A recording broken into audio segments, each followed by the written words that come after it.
Good morning, friends and family. It is early September. I haven't done a video in a while, but we've had a couple things that'll take place here at the home, and we have construction. I figured I'd just give you a quick walkthrough.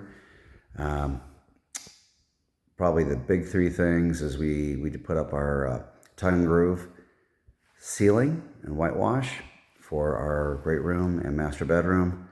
As you'll see shortly, we've got our fireplace rocked, and the floor installers are about, 90%, 95% complete. So we figured, let's give you a quick look, because in about an hour, I'm going to start moving boxes in to protect the floors and such. And so let's go ahead and take a look. We'll start here. We had our fireplace finished and rocked roughly about 2 weeks ago. We got a gas fireplace, the mantle, and then this little off-white board there is actually where the television mount is being placed. The ceiling here is about 16 feet tall and change, and we haven't yet put in our faux ridge beam and ceiling fan. What you're seeing up here is our tongue groove ceilings. Lights are in, which is nice.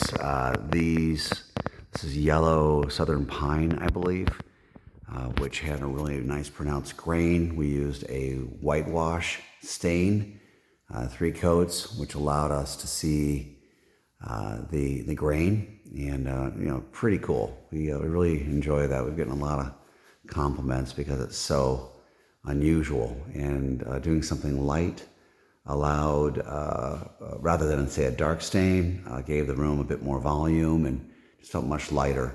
These are super sloped cans. That's the light, and those particular lights can handle up to about a 45-degree slope and still shoot light directly downward, which is what we wanted. Then we move on to the floors. So the floors, again, about 95% complete. We haven't done trim yet, but bear with me. They're an engineered hardwood, so they can be placed upon concrete. These also, the tongue and groove were glued in the groove. So it's not a glue down, but just a floating floor, which was preferred by the installer, and I'm fine with that because the glue down can be really difficult. We've got the bedrooms back here done. Look really nice. If it's sunny out, these floors are really going to help keep the house bright. And with porches on the front and back, I hear that's sort of important, is not to use too many dark materials.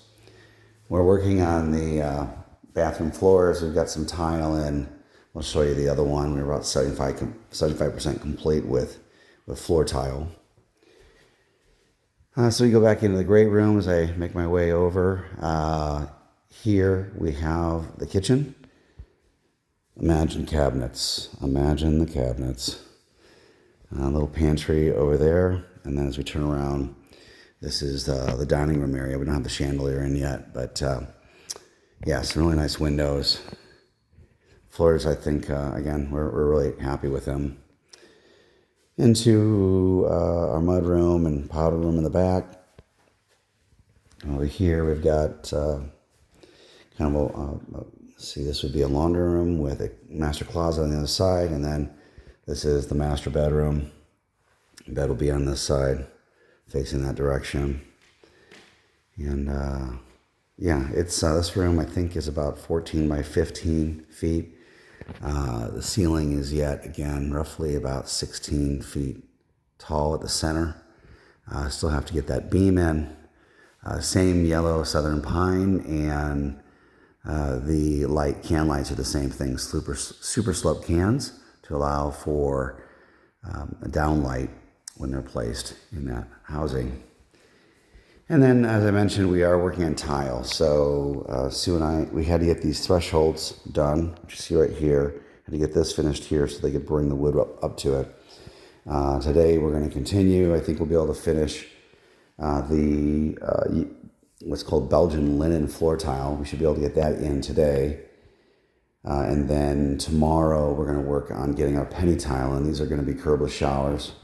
The penny tile will go here and in the Jack and Jill bathroom. And then next week I'll be putting up the 2-foot by 4-foot tile on the walls. Can't say I'm looking forward to it, but I'm looking forward to being done. That I can say, but we'll see. That will be a bit of a challenge, I think. So obviously next step is finishing the bathrooms. They'll be finishing with the floors today. Then we have to install the cabinets. So we have all the cabinets, just need to get them installed. And we're doing that. I think my neighbor's going to help me out, which is awesome. He's done that quite a bit. So we have plenty of backing, and it shouldn't be terribly difficult. After we get the cabinets in, then it's on to trim. And trim both for the ceiling, because I don't have that in yet, but also obviously all the floors. And it's quite a bit. And then it's on to the mechanicals. We have to get the electrical finished. It's about 90% finished out. And then we've got, of course, the plumbing, which can't go in until, toilets and what have you, counters. In terms of HVAC, I think that's about 90% complete. It's been a real blessing, although we didn't have it for the ceilings, and I think I lost about 10 pounds of water weight. After that, we did get HVAC roughly about a month ago, so that allowed us to dry the house out, or dehumidify, if you will, which was necessary to bring these engineered hardwood floors into it.